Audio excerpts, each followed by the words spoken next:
Boa noite, pessoal. Tudo bem? Meu nome é Cristiano Herta, eu sou defensor público. Para quem não me conhece, o pessoal vai entrando aí, eu vou fazer uma pequena apresentação. Sou defensor público desde 2002. Hoje eu exerço um cargo de assessor do Defensor Público Geral do Estado, cargo esse que eu já ocupei por 2 mandatos.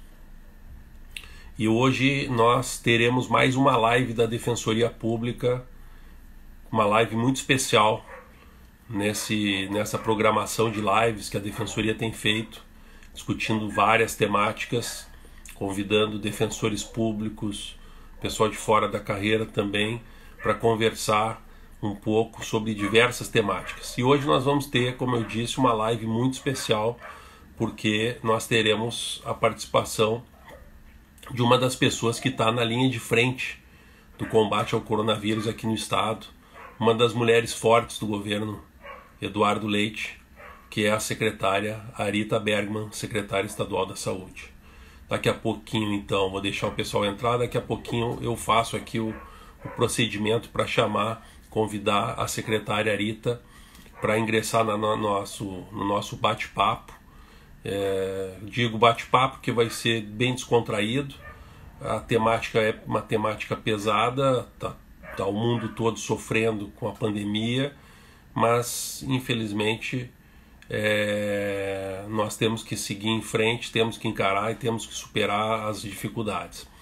Certamente a secretária, com a sua experiência e com o seu conhecimento, com a sua bagagem, vai poder colaborar muito, responder algumas perguntinhas aqui que eu já fiz, e para esclarecer ao máximo a população gaúcha nesse momento tão difícil que nós vivemos, né, de aumento do número de casos, do número de internações Covid aqui no Rio Grande do Sul. Estou vendo várias pessoas entrando, nós estamos transmitindo a live aqui da conta do perfil da Defensoria Pública e vamos também compartilhar com o perfil da Secretaria de Estado da Saúde. Eu vou chamar agora a secretária então para a gente iniciar o nosso bate-papo.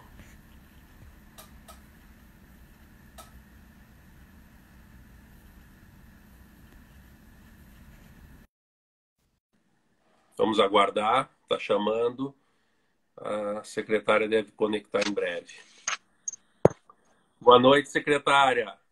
Boa noite, é um prazer conversar, né, contigo, especialmente, né, com o público que certamente acessa, né, essa live.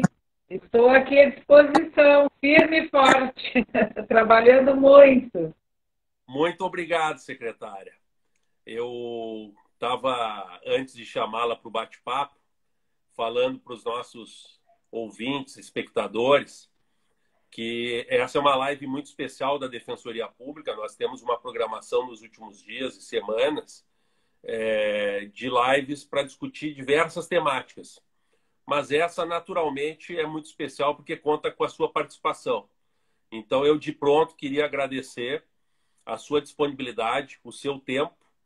Imagino como cheia e intensa esteja a sua agenda nos últimos dias, e a senhora vai dedicar um pouco do seu tempo para compartilhar a sua experiência, a sua visão, e também a forma como o governo do estado tem combatido essa do coronavírus, né? Eu aprendi a lhe admirar. Eu fiz uma pequena apresentação antes. Eu sou defensor público hoje, assessor do Defensor Público Geral do Estado, doutor Antônio Flávio de Oliveira, que lhe manda um grande abraço. O seu chefe de gabinete também, que gosta muito da senhora, o Enir, lá de Piratini. Outro querido colega lhe manda um outro grande abraço. Enfim, mas eu fui defensor público geral por 2 mandatos. Iniciei no governo Sartori e depois no governo Eduardo Leite. E aí eu lhe conheci mais pessoalmente, tá? E aprendi a admirar essa sua combatividade, o seu desprendimento, a sua dedicação à frente de uma pasta tão importante para nós, tá? Eu costumo dizer sempre, a Defensoria Pública e a Secretaria Estadual da Saúde, elas não estão em lados opostos. São instituições diversas, mas que lutam pelo mesmo objetivo, pelo mesmo desiderato, que é satisfazer a saúde da população, satisfazer a tutela da saúde, e isso é uma missão difícil, nós sabemos. A senhora sempre foi muito parceira da Defensoria Pública e com muita lealdade, com muita transparência, muito diálogo, nós sempre sentamos para conversar e compreender o papel, seja do gestor, seja do defensor, nessa difícil tarefa que é levar a saúde para a população do Estado do Rio Grande do Sul. Mas admiro porque sei um pouco da sua trajetória e gostaria em seguida que a senhora também contasse quem é a Rita Bergman, né? Qual é a trajetória dessa mulher hoje à frente da secretaria, mas sei que a senhora já foi secretária municipal lá de São Lourenço, foi secretária municipal de Pelotas. Acredito que no governo Ieda também foi secretária de Estado da Saúde por um período, né? E agora retoma ao Estado, retoma a Secretaria de Estado da Saúde para conduzir esse processo tão dificultoso que é combater a pandemia no nosso Estado. Gostaria, se fosse possível, que a senhora contasse um pouco da sua trajetória, essa trajetória tão brilhante que nos orgulha tanto enquanto gaúchos. Bom, muito obrigada. Então, eu queria mais uma vez dar boa noite a todos. Queria agradecer o convite.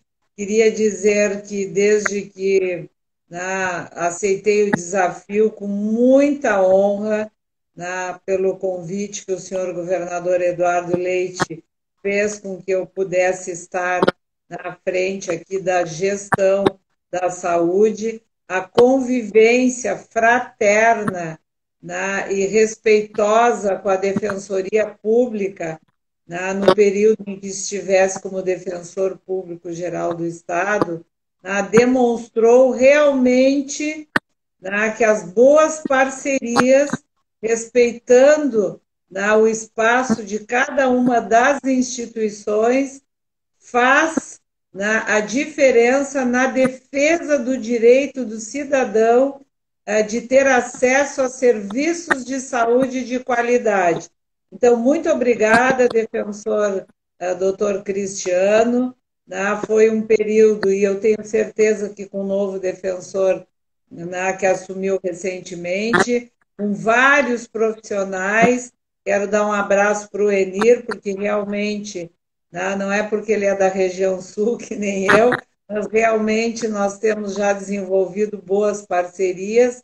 E quero dizer que eu sou uma gestora pública, talvez a minha formação tenha tido uma experiência grande na área da saúde, quando eu comecei lá em 1983, na Prefeitura de São Lourenço do Sul, na oportunidade, quando meu pai foi prefeito municipal, era um mandato de 6 anos, quando tive a oportunidade pré-SUS de desenvolver uma experiência de criar um sistema de saúde municipalizada, quando ainda o Estado era quem coordenava toda a saúde. Então, o governo do Estado, na oportunidade, lembro muito bem até de quem era o secretário, fazia justamente o papel da prevenção de saúde, especialmente. E os municípios não tinham esta prerrogativa de organização de serviços de saúde. Então, São Lourenço foi um dos municípios pioneiros, e aqui registro, que acho que foi, digamos, referência para vários outros municípios. Então, eu fui secretária. A senhora é natural de São Lourenço, né? Sou natural de São Lourenço do Sul, mas me orgulho muito de ter o título de cidadã pelotense e de cidadã alegretense. Talvez pela trajetória, pela história, isso me orgulha muito. Então, eu sou de São Lourenço, a minha família mora em São Lourenço, embora eu tenha filhos em outros locais de residência, mas saindo de São Lourenço, né? Eu tive a oportunidade de trabalhar na FAMURS durante 10 anos, então, essa veia municipalista de valorização da gestão a partir do território, né? E o nosso governador Eduardo Leite também, né, olha muito para os municípios, talvez na minha formação como assistente social, né, embora eu tenha formação pedagógica também, fui professora da Universidade Católica de Pelotas, mas os 10 anos da FAMURS foram muito importantes, né, porque foi toda a época, né, de 1992, a época de criação e implantação do Sistema Único de Saúde, da criação dos conselhos municipais, dos fundos municipais, da estrutura, né, de responsabilidade dos municípios, que é principalmente a atenção básica. Trabalhei também no governo do Estado, né, no governo Rigoto, no governo Ieda, né, também foi uma experiência muito, muito rica na minha vida profissional. Mas quando eu voltei para o município, na Pelotas, eu senti que realmente pulsa muito fazer trabalho na ponta, diretamente para o cidadão, podendo fazer entregas. E em Pelotas nós tivemos uma experiência muito próxima com a Defensoria Pública, e eu aqui quero fazer o registro, porque nós não estamos em lados opostos, como tu disseste.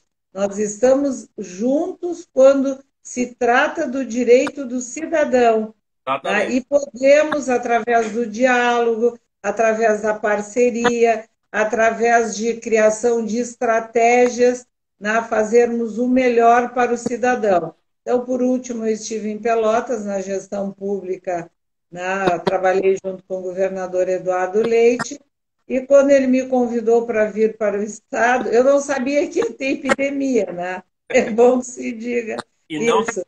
tamanho, né, secretária? Não desse tamanho. Ei? E não É, desse... e nem,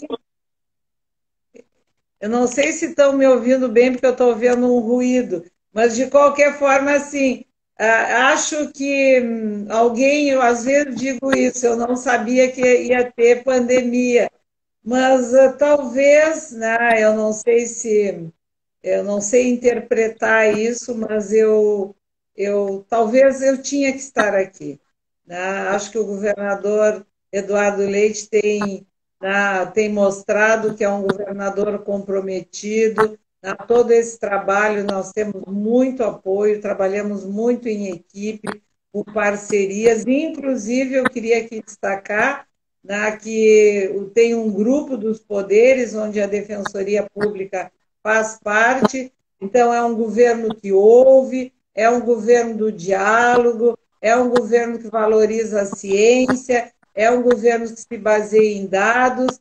E nós estamos aqui justamente porque acreditamos que podemos fazer a diferença na vida das pessoas. Temos limitações, temos dificuldades, não temos um modelo perfeito, mas temos um grande esforço de todos que estão aqui e uma grande solidariedade também dos outros poderes, da sociedade civil, né, para podermos justamente fazer o enfrentamento desse momento, que é um momento difícil, mas que um dia vai passar. Nós vamos vencer também essa epidemia, com certeza, não sabemos quando, mas vamos vencer.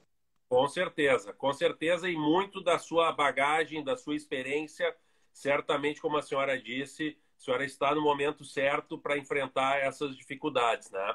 E eu sou testemunha desse relato que a senhora faz em relação ao governador do estado, Eduardo Leite, porque já no final da minha gestão, eu transmiti o cargo agora em abril, eu já estávamos enfrentando a pandemia e eu pude perceber a forma organizada e científica como ele conduziu as primeiras reuniões do Conselho de Estado, as primeiras reuniões do Comitê de Crise, e sempre tomando posições centradas e calcadas na ciência, nos dados, nas estatísticas.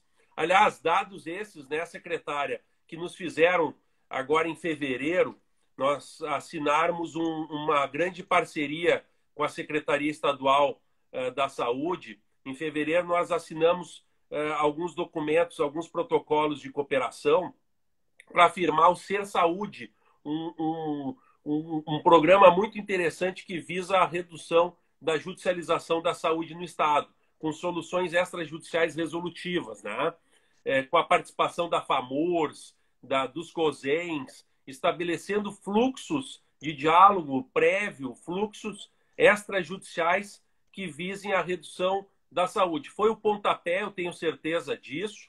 Ainda tem muitas etapas para nós evoluirmos, mas eu tenho a certeza que esse pontapé, vai trazer bons frutos no futuro e a gente vai conseguir reduzir ao máximo as ações de saúde.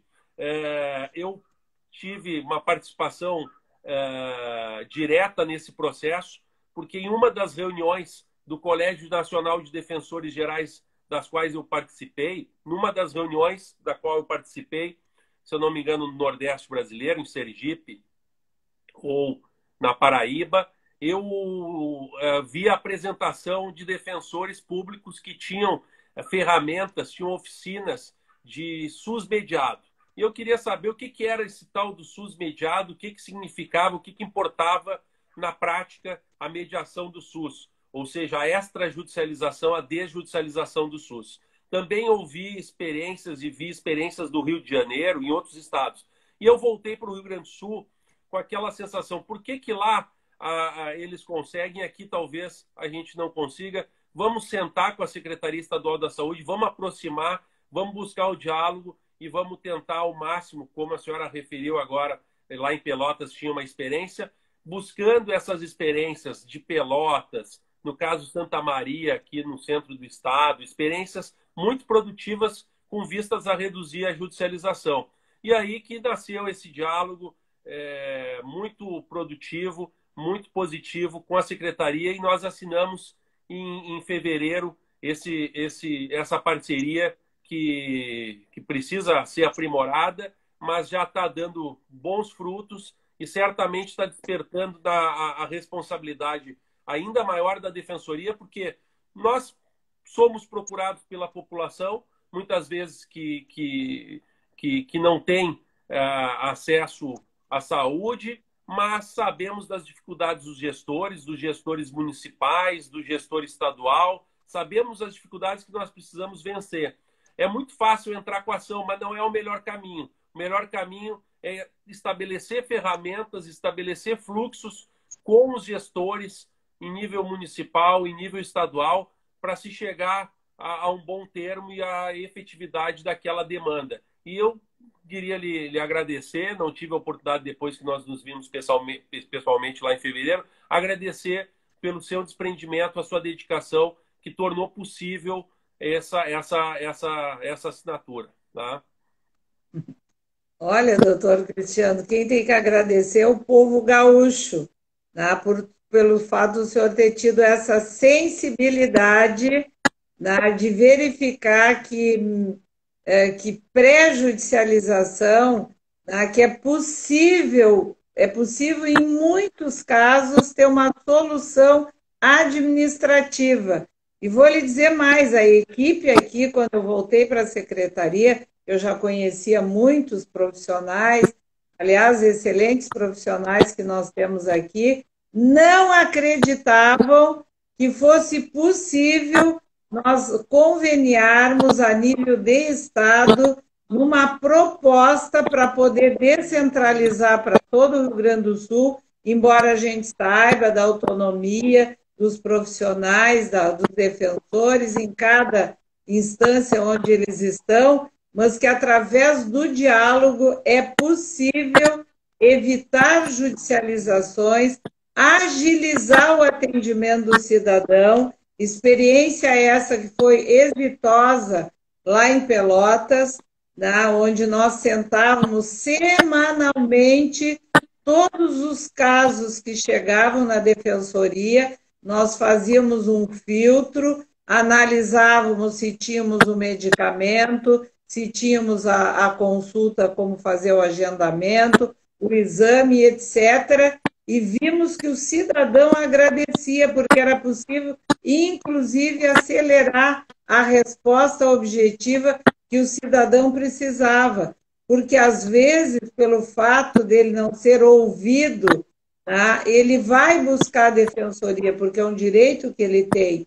E muitas vezes, eu às vezes dizia para a equipe lá em Pelotas, né, muitas vezes a unidade básica de saúde, né, não dá aquele carinho, aquela atenção, né, não dá a solução e a pessoa fica sem saber para onde, aonde ir e vai na defensoria. Né? Então, é importante os municípios ouvirem mais o cidadão, né? É evidente que a defensoria faz isso, e podermos conciliar esse interesse, né, que é interesse público, de atender de forma mais ágil, evitando a judicialização. Aliás, eu queria lhe dar um dado, né, eu não estou com ele aqui, mas houve, comparando já com o ano anterior, no mesmo período deste ano, claro que tem toda uma situação de que as pessoas também não estão saindo, que aliás é importante que as pessoas não procurem, né, se não houver extrema necessidade, não saiam de casa, evitem aglomerações. Né? Então, eu não sei como é que está o atendimento hoje, se é de forma virtual, né? Mas há uma diminuição já sentida em relação numérica, em relação às ações judiciais de origem da Defensoria Pública. Então, nós apostamos, acreditamos e queremos viabilizar, em todo o estado do Rio Grande do Sul, esta aproximação. Quando eu cheguei em São Lourenço, de onde eu vim, que eu fiquei agora 2017 e 2018, uma das primeiras visitas que fiz como gestora foi visitar a defensora do município. Para dizer, olha, nós temos que fazer esse encontro, né? Temos que... E fizemos também. Foi bem legal o trabalho. Que maravilha, que maravilha. Não, de fato, nós percebemos uma retração do número de atendimentos por conta da pandemia, especialmente em março, abril e maio, né? São os números que nós tivemos. Ainda a questão dos medicamentos é uma questão ainda muito procurada, muito demandada, mas nós percebemos um aumento do número de atendimentos de maio para abril e de abril para março. Março foi o mês que nós tivemos uma retração maior de atendimentos, né? Ó, eu estou vendo aqui na nossa live, secretária, várias pessoas parabenizando pelo seu trabalho à frente da secretaria. Vale aí o reconhecimento, né? Secretária, falando um pouco de pandemia, né? Eu sei que a senhora tem falado, eu acho, o dia todo sobre pandemia, acredito eu, né? Mas eu queria lhe perguntar, de uma maneira muito franca, como está o combate à pandemia no estado do Rio Grande do Sul? O executivo, na minha concepção, firmou um modelo e consolidou um modelo de distanciamento controlado, que é um modelo realmente que deveria ser exportado para outros estados, né? Nós temos uma situação diferenciada aqui no Rio Grande do Sul, né? Não posso dizer confortável, porque toda vida perdida é uma vida a se lamentar, né? Mas nós temos um número de casos, de óbitos, muito inferior proporcionalmente a outros estados muito populosos. O Rio Grande do Sul é o sexto estado mais populoso da nação, e mesmo assim nós temos hoje, os números que eu anotei, cerca de 400 óbitos, 406 óbitos, números da secretaria, né? Total de casos, 17.822 casos, né? Isso não se compara ao número de óbitos, número de casos que nós temos hoje em São Paulo, no Rio de Janeiro, no Ceará, enfim, outros estados que desde o início nós observamos realmente uma escalada crescente do número de casos. Aqui no Rio Grande do Sul, infelizmente, eu acompanhei as notícias dos últimos dias, infelizmente nós estamos percebendo um aumento no número de internações e número de casos. Mas ainda, repito, o número é bem menos expressivo do que outros estados. A senhora acha que esse, vamos colocar assim, sucesso no enfrentamento ao coronavírus, ele parte dessa ideia do distanciamento controlado, desse distanciamento segmentado, desse distanciamento setorizado, digamos assim, porque o executivo partiu da ideia de separar o Estado em 20 regiões e estabelecer um score de acordo com 11 indicadores e chegando nesse score uma classificação por bandeiras. É uma ideia sensata, na medida que não impõe um mesmo regime a várias regiões do Estado, mas a senhora acredita que esse foi um dos diferenciais? Bom, são várias etapas, né? Nós estamos desde final de fevereiro, né, quando a epidemia, né, surgiu lá na China, né, desde o primeiro caso, fazendo um monitoramento, né, um acompanhamento e estruturando um plano de contingência, né? Então, esse plano de contingência, ele se estruturou em parceria com os municípios e com a rede hospitalar. O nosso modelo de distanciamento controlado, ele tem base científica, ele foi muito discutido com todas as entidades do setor econômico, porque é uma retomada conforme a classificação das bandeiras, baseado em teto e operações. Cada bandeira vai abrir mais ou menos, mas o que o nosso governador diz sempre com muita ênfase, não é volta à normalidade. Nós não estamos, mesmo naquelas regiões de bandeira amarela, nós não estamos em época de normalidade. Então, mesmo que tenha, né, um compromisso dos municípios, né, um compromisso das empresas de um modo geral, dos poderes, né, que constituídos no Estado, tem um papel muito importante da população.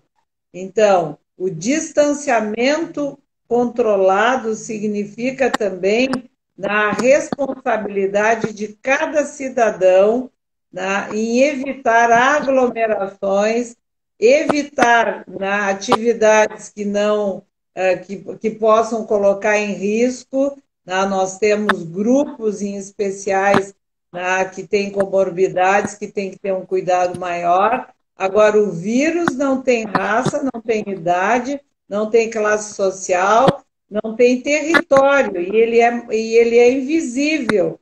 Então, mesmo pessoas assintomáticas poderão, transmitir o vírus. Então, o cuidado também tem que partir do cidadão. E essa flexibilização, ela não é aleatória, ela é baseada em dados, tanto é que isso foi muito trabalhado com o setor econômico, tem operação e tem teto de operação muito bem delineada para cada uma das bandeiras.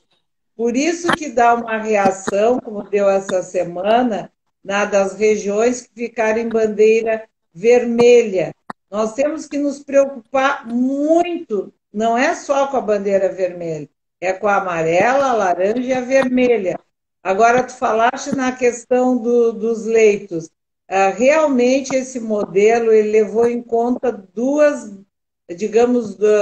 variáveis que são fundamentais. Uma é medir a velocidade da transmissão do vírus. A outra é a capacidade de atendimento da rede hospitalar. O modelo tem 11 indicadores que são monitorados diariamente e tem também pesos e medidas.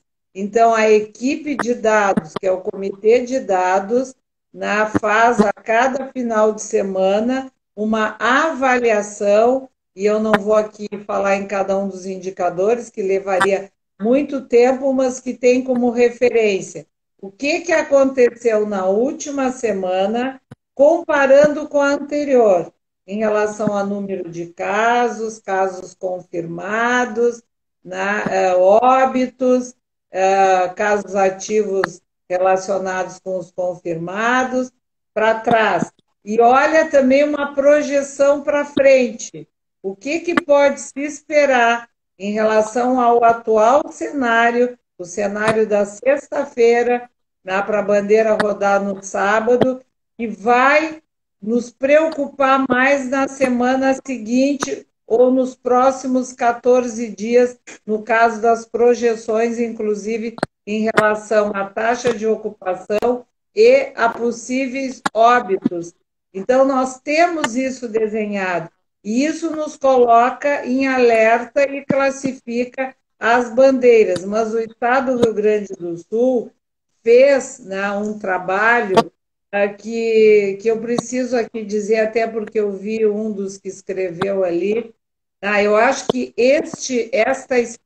esse período que nós estamos vivendo, ele vai nos deixar legados de aprendizagem, legados de estruturação de rede, legado de comportamento das pessoas em relação àqueles cuidados básicos de proteção, do uso da máscara, de lavar as mãos, de usar o álcool gel quando não tiver, enfim, inúmeros cuidados que eu poderia aqui citar, etiqueta respiratória e etc. É um período também de aprendizagem. Agora, o Estado do Rio Grande do Sul é, sim, referência, se nós compararmos com outros estados, porque ele conseguiu reduzir a velocidade da transmissão do vírus, de um lado, e conseguiu estruturar a rede, ter uma capacidade de atendimento que esperamos que seja suficiente. Então, já instalamos no estado do Rio Grande do Sul 624 novos leitos de UTI. E ele perguntar, secretário, hoje saiu no site do governo do estado uma notícia que eu achei interessante, eu até imprimi, que saiu uma notícia dando conta que o estado irá aumentar em 67% a capacidade de UTIs que atendem pelo SUS. É isso mesmo? É isso mesmo, e já te digo mais, como isso é dinâmico, nós vamos ultrapassar a 70% a capacidade de novos leitos de UTI no estado do Rio Grande do Sul. Mas por quê? Porque se há um mês atrás nós tínhamos, em média, nós ficamos um bom tempo que nós ocupávamos com pacientes COVID, porque tem as síndromes respiratórias, nós tínhamos em média, ficamos um bom tempo lá em maio, 142, 145, e nós dobramos nos últimos 30 dias, hoje estamos com 248 pacientes em UTI, e temos a perspectiva, diante da evolução desta curva, de multiplicarmos isso rapidamente. Excelente. Então, essa live é muito importante, que as pessoas que estejam ouvindo, participando, nos ajudem a multiplicar, que o cuidado não é só o cuidado que o poder público tem que fazer, o cuidado é também das pessoas, porque se as pessoas estão sintomáticas, elas têm que ficar em casa. Nós tivemos surtos em frigoríficos que as pessoas estavam indo trabalhar com sintomas característicos do Covid. As nossas equipes de saúde estão dando conta, estão trabalhando muito. Aliás, eu queria dar um abraço para todos os trabalhadores de saúde que estão no fronte, fazendo seu trabalho, mas se nós tivermos surto em unidades de saúde, nós poderemos ter problemas de falta de equipe. Eu não estou aqui de modo nenhum dizendo que nós não estamos preparados para o enfrentamento da epidemia, mas o poder público está fazendo seu papel. Nós temos uma quantidade de leitos novos, né? Mas se precisarmos, vamos buscar leitos na iniciativa privada. A região da Serra, por exemplo, já está se organizando nesse sentido, porque o Estado também tem à disposição de comprar leitos na rede privada, como também de requisitar leitos se for necessário. Agora, esperamos, né? Não sabemos em quantas semanas, né? Que vamos ter esse aumento, mas esperamos poder ter um suporte de rede assistencial suficiente para atendermos a nossa população. Então, esse aumento que foi noticiado hoje, secretária, é apenas referente aos leitos do SUS, sem falar na capacidade do Estado ainda de adquirir na rede privada outros leitos para suplantar essa demanda. E deixa eu lhe perguntar, a senhora falou muito nos legados, né? E, de fato, eu acho que esse período cruel e terrível que está passando a nossa humanidade, ele vai deixar legados, não há dúvida. É um novo normal, digamos assim, que nós estamos vivendo. Em relação ao SUS, a senhora tem uma larga experiência, uma experiência de décadas do SUS, né? Ajudou a implementar o SUS nos municípios por onde passou e vive o SUS 24 horas. Né? Nós percebíamos algumas vozes críticas, posso dizer assim, em relação ao Sistema Único de Saúde. Nós sabemos que tem problemas, não é um sistema perfeito, mas é um dos maiores sistemas públicos de saúde do mundo. É um sistema que tem os seus princípios, a universalidade, a gratuidade, e é um sistema que satisfaz a população brasileira em vários aspectos. Né? Havia, me parece, uma iniciativa de algumas vozes no sentido do desmantelamento do SUS. A senhora acha que o SUS vai sair mais fortalecido, vai sair revigorado dessa pandemia? Essa estrutura toda em termos hospitalares, leitos, profissionais que estão sendo treinados, capacitados em meio a essa crise terrível, isso vai ficar? Eu acredito que sim, mas gostaria de ouvir da senhora o que a senhora espera que fique de legado em termos de estrutura de saúde. Repensar o Estado social, o Estado, a senhora como assistente social, repensar o Estado do bem-estar social, se a senhora acha que é uma guinada na visão do Estado? Bom, eu vou usar o que o ex-ministro Mandetta sempre falava, né? Que o Sistema Único de Saúde no Brasil, claro que cada estado tem as suas peculiaridades, e se nós compararmos, inclusive, o que está acontecendo em outros países, né? Que bom que nós temos o Sistema Único de Saúde. Né? Que bom que temos, porque tem a maior capilaridade.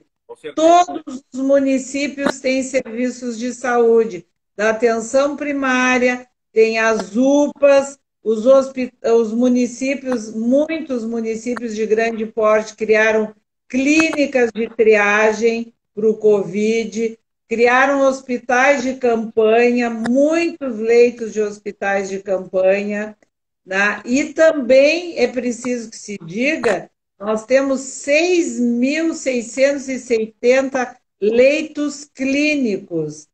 Então, nós aqui, como princípio, né, nós entendemos, né, que o SUS tem um papel importante, vou destacar, inclusive, em relação aos exames, né, o RT-PCR, que nós estamos oferecendo, não só no LACEN, como também, né, em universidades, com laboratórios públicos, né, das universidades. Então, isso também é importante em termos de diagnóstico para poder fazer o monitoramento e o acompanhamento.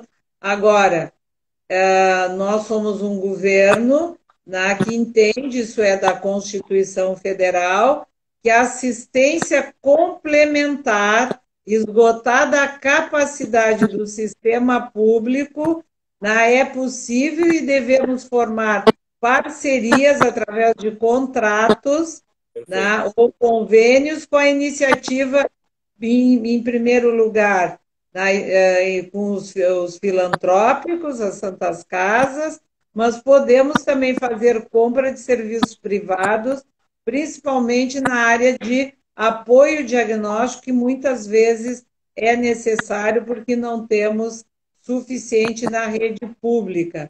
Então, a organização do sistema pode sim ter outros serviços para fazer justamente esse papel de complementação nas áreas em que temos carência. Agora, o sistema público de saúde, na atenção primária, é insubstituível que seja feito pelo poder público. Na alta complexidade, quem é que faz transplante? Quem é que faz atendimento em oncologia? Quem é que faz terapia renal, hemodiálise? Quem é que... Então, é uma área que o sistema público consegue dar respostas, Perfeito. objetivas. Nós temos dificuldade no meio, na média complexidade. Estamos no estado do Rio Grande do Sul estruturando redes regionalizadas para podermos dar melhores respostas. Teríamos planos já para desenvolver nesse início do ano de 2020, mas com a epidemia, tivemos que adiar alguns planejamentos, mas continuamos firmes, querendo, acima de tudo, a defesa do interesse público e a garantia do acesso do cidadão. Perfeito, perfeito, secretária. Deixa eu lhe perguntar, a senhora falou em atenção básica, e eu gostaria também de tocar num ponto, embora não seja bem a temática da nossa discussão aqui, mas é um bate-papo bastante descontraído, no seu programa da Primeira Infância Melhor. Né? Eu sei que a senhora, nos idos, eu acho que de 2002, 2003, teve uma participação muito ativa nesse programa. É uma atenção básica às famílias que vivem em situação de vulnerabilidade. Vulnerabilidade essa que é sentida todos os dias pelos defensores públicos. Vulnerabilidade econômica, social, de uma forma geral. Né? E esse é um programa reconhecido nacionalmente, que a senhora teve participação. E qual a importância desse programa e da absorção desse programa por vários municípios? Eu sei que vários municípios do Rio Grande do Sul já adotam esse programa, né? Sim, foi em 2003, nós criamos o programa Primeira Infância Melhor por uma razão, que a neurociência explica, que os primeiros anos de vida são os anos de ouro, para o desenvolvimento de todas as potencialidades que uma pessoa pode desenvolver para o resto da sua vida. Então, aquilo que se faz nos primeiros anos, é marcante na nossa trajetória.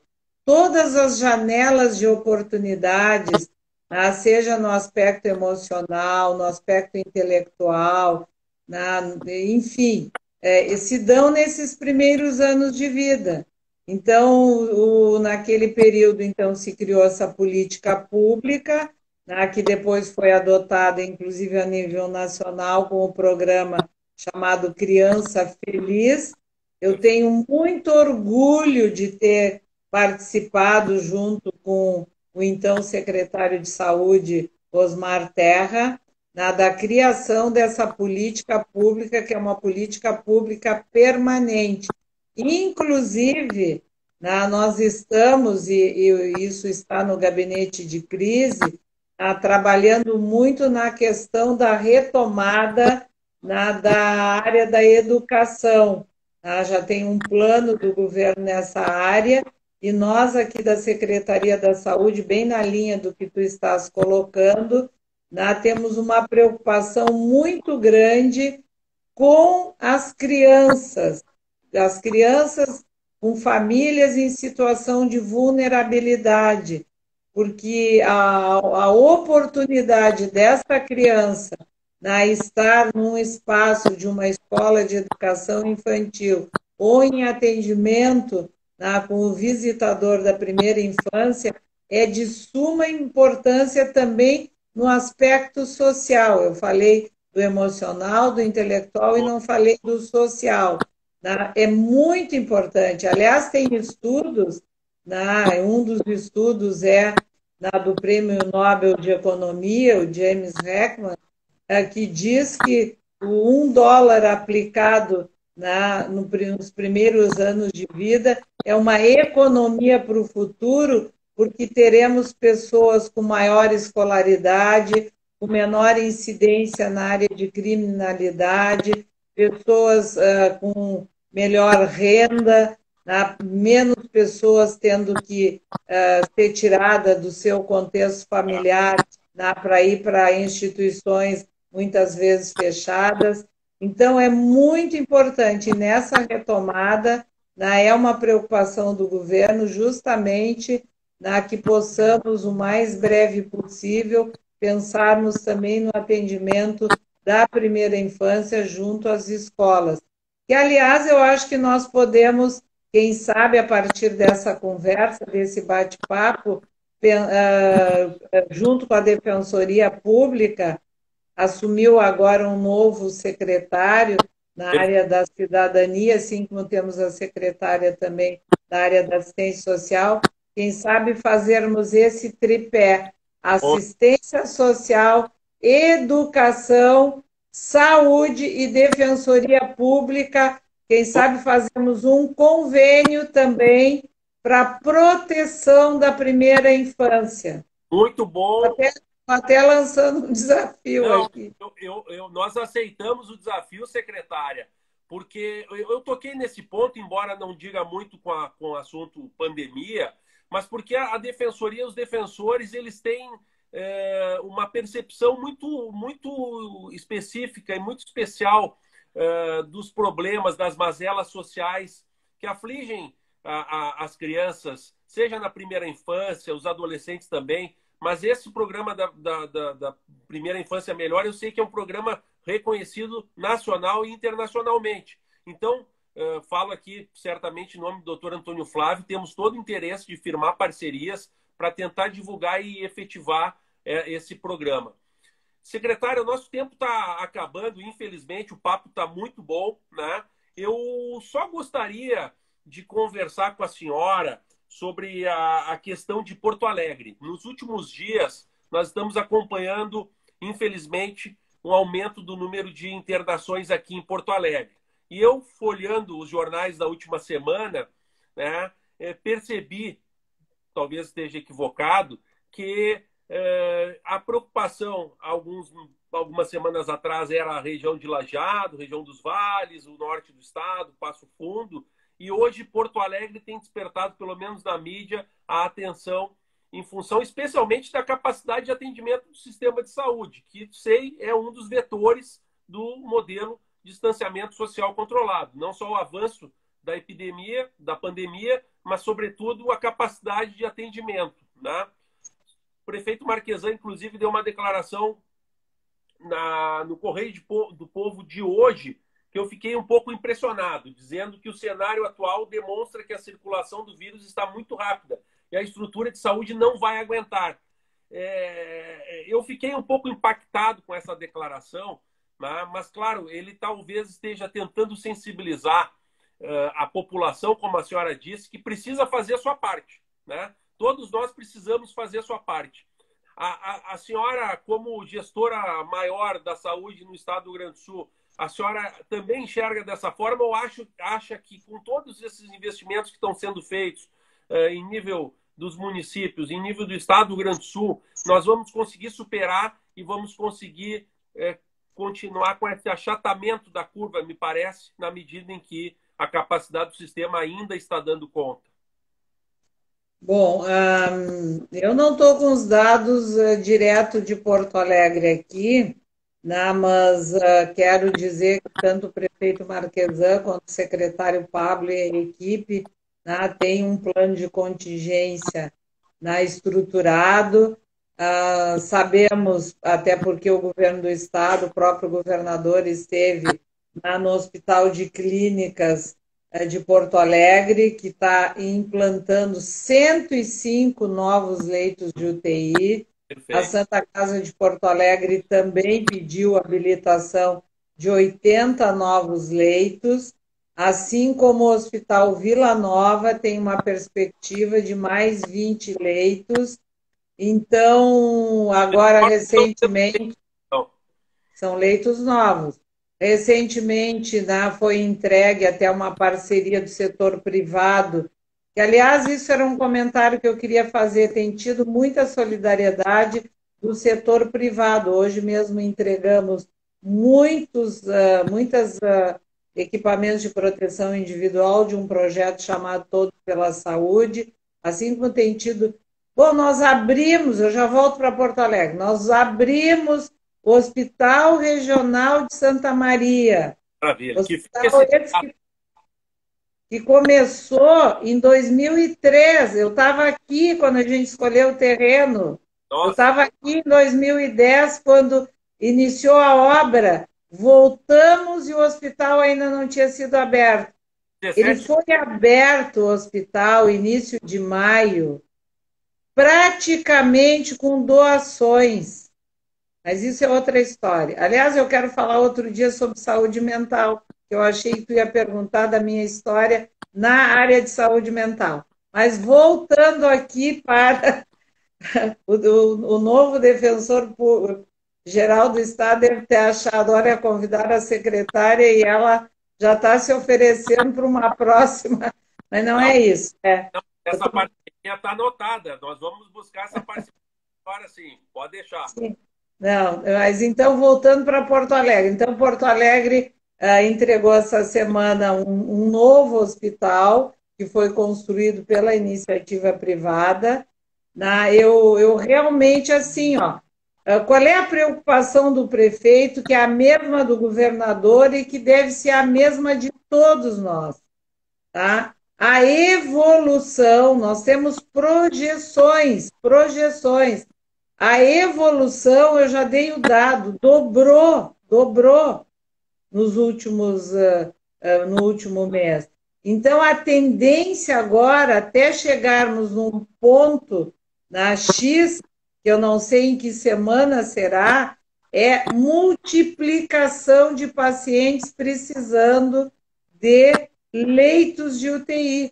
O que nós ainda esperamos, como eu já disse, nós temos mais de 6 mil leitos clínicos, é que também haja um atendimento precoce, que as pessoas não evoluam para leitos de UTI. O que nós estamos observando?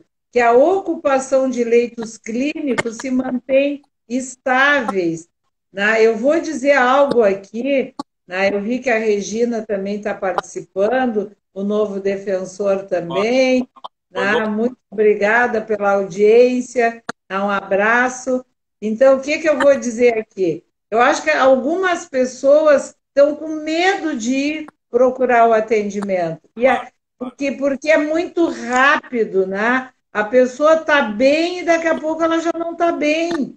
Então, as pessoas têm que se cuidar. E se tiver sintomas, tem que procurar a rede de saúde. Não esperem agravar, não esperem ter já falta de ar, já está muito, né? Sim, Procurem antes o sim. atendimento, para É, não chegar nesses agravos, né? Mas Porto Alegre tem o seu plano, né? Nós temos a perspectiva de que, né, com os cuidados todos que estão sendo tomados, que a gente possa também vencer a epidemia na capital, que é o grande, né, polo de saúde, mas hoje a nossa preocupação muito expressiva, né, do governo é com a região da Serra. E assim. Santa Maria também está havendo um aumento, né, bem acelerado, mas enfim, nós estamos aqui para enfrentar Isso. juntos o vírus. Vamos enfrentar e vamos superar essas dificuldades.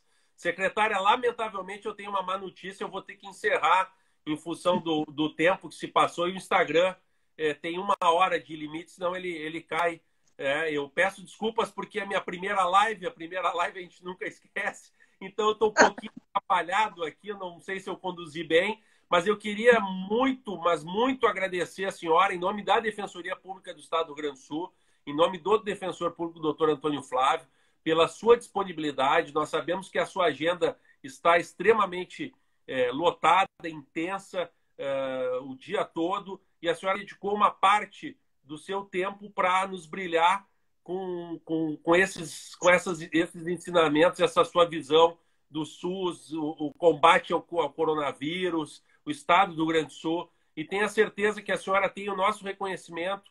A senhora é um orgulho para nós aqui no Rio Grande do Sul. Certamente está fazendo um trabalho muito digno à frente de uma secretaria tão importante, ainda mais nesse momento que a gente vive.